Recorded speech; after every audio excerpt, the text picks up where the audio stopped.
আমরা এই অনুষ্ঠানে বাংলাদেশ সহ বিভিন্ন গুরুত্বপূর্ণ দেশ, আমাদের প্রতিবেশী দেশ বা জিওপলিটিক্যাল যে বিষয়বস্তু নিয়ে আলোচনা করি।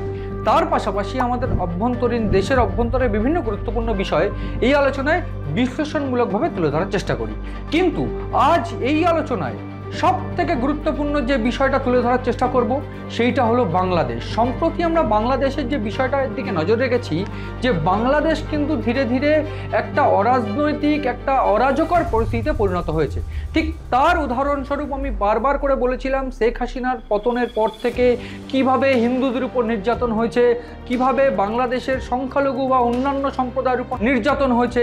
তারপর আমরা একেবারে রাজনৈতিক যে স্ট্রাকচারটা যদি দেখি, সেক্ষেত্রে দেখব যে বিএনপি বা জামাতকে এক্সট্রা সুবিধা পাইয়ে দেওয়ার জন্য বা অন্য দিক থেকে এই বিএনপি জামাত যখন ইউনূসের যে ক্ষমতা, সেই ক্ষমতা ধরে রাখতে তারা চাইছে না বা সেই ক্ষমতা ইউনূসকে রাখতে চাইছে না, তখন ইউনূস কী করলো, এই এনসিপি যে দলটা, সেই দলটার দিকে একটু ঝুঁকে পড়লো, সেই দলটাকে বাড়তি সুবিধা পাইয়ে দেওয়ার চেষ্টা করলো।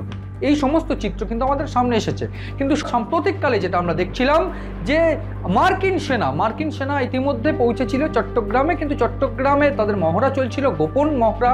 কেন গোপনীয়তা, সেই বিষয়ে আলোচনা করছিলাম। ভারতের 7 সিস্টার টার্গেট নাকি অন্যান্য ক্ষেত্রে ভারতীয় সেনা যখন মায়ানমারে গিয়ে পৌঁছলো, ঠিক তখন সেক্ষেত্রে সেই ইউনূসের গদি কি চ্যুত হতে চলেছে বা তিনি গদি হারাতে চলেছেন, তাকে গদি থেকে বার করে দেওয়া হতে চলেছে।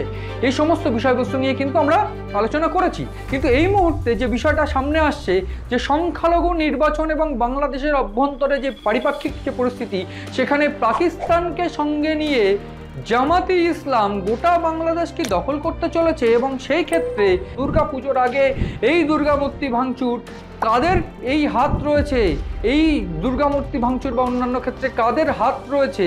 সেক্ষেত্রে কি জামাত বাংলাদেশের দখল নিতে চলেছে ঘুরপথে বা গোপন পথে? সেই বিষয়টা আলোচনা করব। প্রাথমিকভাবে বাংলাদেশের যে অরাজকর পরিস্থিতি, সেই অরাজকর পরিস্থিতির যে গ্রাফটা যদি দেখা যায়, আমি এর আগেও বলেছিলাম সেই অত্যাচার এই মুহূর্তে দাঁড়িয়ে এমন একটা পরিস্থিতিতে পৌঁছে গিয়েছে যে হিন্দুদের মন্দির ভাঙচুর বা সংখ্যালঘুদের মন্দির ভাঙচুর থেকে শুরু করে মূর্তি ভাঙচুর, তার কোনো কিছুই অবশিষ্ট নেই, প্রত্যেকটাই হচ্ছে। আজ মহালয়া, ঠিক তার আগের রাতে অর্থাৎ শনিবার রাতে অবধি খবর এসেছে গোপালগঞ্জ সহ বিভিন্ন জায়গায় বেশ কয়েকটি মন্দিরের মূর্তি ভাঙচুর করা হয়েছে। আমি একেবারে জেলা ওয়াইজ যদি বলতে হয়, তাহলে আমাকে বলতে হবে যশোর, সাতক্ষীরা, বগুড়া, ময়মনসিংহ, পিরোজপুর, রংপুর, ফরিদপুর, মানিকগঞ্জ, কুমিল্লা, এই সমস্ত জায়গায় হিন্দুদের মূর্তি ভাঙচুর, মন্দির ভাঙচুর, এই সমস্ত তথ্য কিন্তু, এই ঘটনাগুলো কিন্তু ঘটছে বা ঘটেছে গত 1 বছর ধরে। এবং সেক্ষেত্রে ইউনূস প্রশাসন কোনো ক্ষেত্রেই কিন্তু তেমনভাবে অ্যাকশন নেয়নি, বরং তারা যে বিষয়টা দেখাতে চেয়েছে যে বাংলাদেশ সংখ্যালঘুদের জন্য সুরক্ষিত। আদতে সেই সংখ্যালঘুদের জন্য কতটা সুরক্ষিত, সেইটাও কিন্তু প্রশ্নের মুখে ফেলে দিচ্ছে।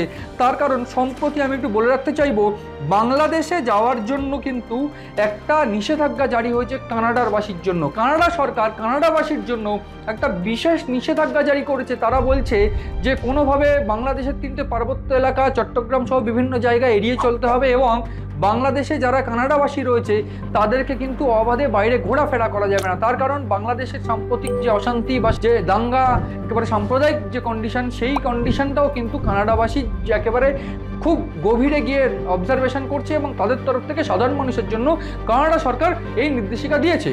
ফলে এই একটা বিষয় যখন আছে যে বাংলাদেশ অরাজকর, ঠিক তখনই আমি যদি নির্বাচন বা অন্যান্য ক্ষেত্রে বাংলাদেশের যে সামগ্রিক প্রেক্ষাপট যদি তুলে ধরতে চাই, সেক্ষেত্রে আমি বলতে চাইব যে 2026-এর এপ্রিল মাসের নির্বাচনকে প্ল্যানিং যে রয়েছে ইউনূসের, সেই প্ল্যানিং কিন্তু কোথাও গিয়ে এনসিপিকে সুবিধা পাইয়ে দেওয়ার জন্য।